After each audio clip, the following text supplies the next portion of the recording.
So hello friends, welcome back to our channel. So RRB ALP assistant loco పైలట్కి సంబంధించింది CBT 2 exam అనేది ఈరోజు 19 March అనమాట.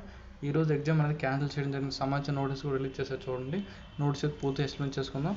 అయితే నెక్స్ట్ ఇంకోటి చూసుకున్నట్లయితే రేపు 20 మార్చ్ కదా, రేపు ఎగ్జామ్ అయితే క్యాన్సిల్ లేదనమాట. రేపు ఎగ్జామ్ ఉంటుంది అనమాట కంపల్సరీ, ఓకేనా. అయితే ఈరోజు ఎగ్జామ్ చూసుకున్నట్లయితే ఈరోజు ఎగ్జామ్ చూడండి. ఈరోజు ఎగ్జామ్ ఓన్లీ ఫస్ట్ షిఫ్ట్ అలాగే సెకండ్ షిఫ్ట్ అయితే ఈరోజు 19 అనమాట. ఈరోజు ఎగ్జామ్స్ అయితే క్యాన్సిల్ చేయడం జరిగింది అసిస్టెంట్ లోకో పైలట్స్ది రైల్వే. అయితే నెక్స్ట్ చూడండి, ఇక్కడ చూసుకున్నట్లయితే ఇక్కడ కనిపిస్తుంది కదా, ఇక్కడ ఏమంటున్నట్టు కొన్ని టెక్నికల్ ఇష్యూస్ వచ్చాయి. అందువల్ల 19 ఎగ్జామ్ అనేది రీషెడ్యూల్ చేయడం జరిగిందని చెప్పి అయితే షిఫ్ట్ 1 షిఫ్ట్ ఎక్కడైతే చెప్పడం జరుగుతుంది, రీషెడ్యూల్ చేశారనమాట.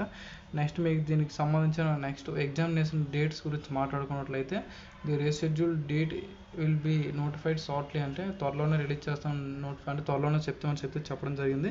Candidate are advise regularly check official websites, official are websites ఉంటాయి కదా, ఇందులో మీరైతే చెక్ చేసి ఉండండి. త్వరలోనే నోటీస్ అయితే రిలీజ్ చేస్తాం. రీషెడ్యూల్కి సంబంధించింది మార్చ్ 19కి సంబంధించింది ఎగ్జామ్కి అని చెప్పి అయితే నోటీస్ రిలీజ్ చేయడం జరిగింది.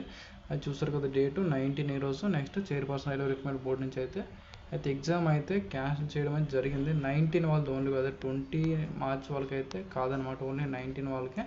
వీళ్ళకైతే రీషెడ్యూల్ చేస్తారు. దానికి సంబంధించిన ఆఫీషియల్ వెబ్సైట్లో మీకు అయితే త్వరలోనే అప్డేట్ చేయడం జరుగుతుంది. ఇన్ కేసు అప్డేట్ చేయగా నేనైతే మీకు అప్డేట్ చేస్తాను. ఓకే, ఇంకేమైనా డౌట్స్ ఉంటే కామెంట్ చేయండి. Thanks for watching.